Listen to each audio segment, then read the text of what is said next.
ପ୍ରଚାରରେ କମ୍ପୁଛି ନୂଆପଡ଼ା ମଇଦାନରେ ହେବ ମହାଲଢ଼େଇ। ତେବେ ବାଜିରେ ଲାଗିଛି ନୂଆପଡ଼ା ସମ୍ମାନର ବାଜି। ଜିତିବାକୁ ସବୁଆଡ଼େ କଳୁଷ ପ୍ରୟୋଗ କଲେଣି ତିନି ରାଜନୈତିକ ଦଳ। ଅଭିନେତାରୁ ବର୍ତ୍ତମାନ ନେତା ବନିଛନ୍ତି ଅଲିଉଡ଼ର ମେଗାଷ୍ଟାର ସିଦ୍ଧାନ୍ତ ମହାପାତ୍ର।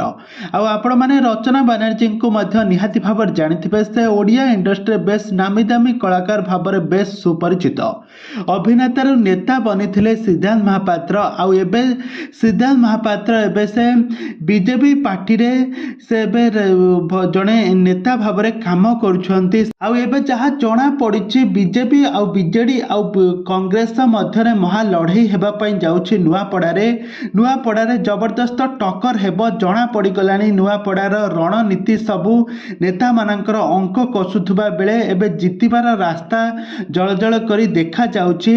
ନିର୍ବାଚନ ଜିତିବା ହାରିବା ସବୁ ସେଇ ଜନତାଙ୍କ ହାତରେ।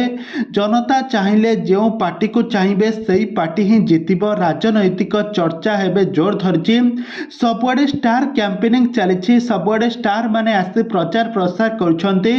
ଆଉ ଏବେ ଦେଖିବା ପାଇଁ ମିଳିଛି ସିଦ୍ଧାନ୍ତ ମହାପାତ୍ର ବିଜେପି ପାର୍ଟି ତରଫରୁ ପ୍ରଚାର କରୁଥିବା ବେଳେ ବିଜେଡି ପାଇଁ ରଚନା ବାନାର୍ଜୀ ପ୍ରଚାର କରୁଛନ୍ତି। ଗୋଟିଏ ଜାଗାରେ ସିଦ୍ଧାନ୍ତ ରଚନାଙ୍କର ଷ୍ଟାର କ୍ୟାମ୍ପେନିଂ ପ୍ରଚାର ଚାଲିଥିବା ବେଳେ ସବୁଆଡ଼େ ଏବେ କମ୍ପୁଥିବାର ନଜର ଆସିଛି।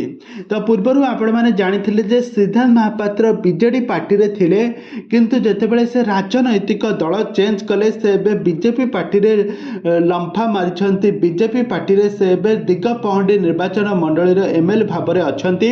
ଆଉ ଏପଟରେ ଏବେ ଷ୍ଟାର କ୍ୟାମ୍ପେନିଂ ଆଉ ଏମଏଲଏ ଭାବରେ ସେ ଏବେ ପ୍ରଚାର ପ୍ରସାର କରିବା ପାଇଁ ଆଗେଇ ଆସିଛନ୍ତି। ଆଉ ଏପଟରେ ରଚନା ବାନାର୍ଜୀଙ୍କୁ ବିଜେଡି ତରଫରୁ ଅଣା ହୋଇଛି। ତାଙ୍କର ମଧ୍ୟ ବହୁତ ଫ୍ୟାନ୍ ଫଲୋଇଂ ରହିଛି ଓଡ଼ିଶାରେ।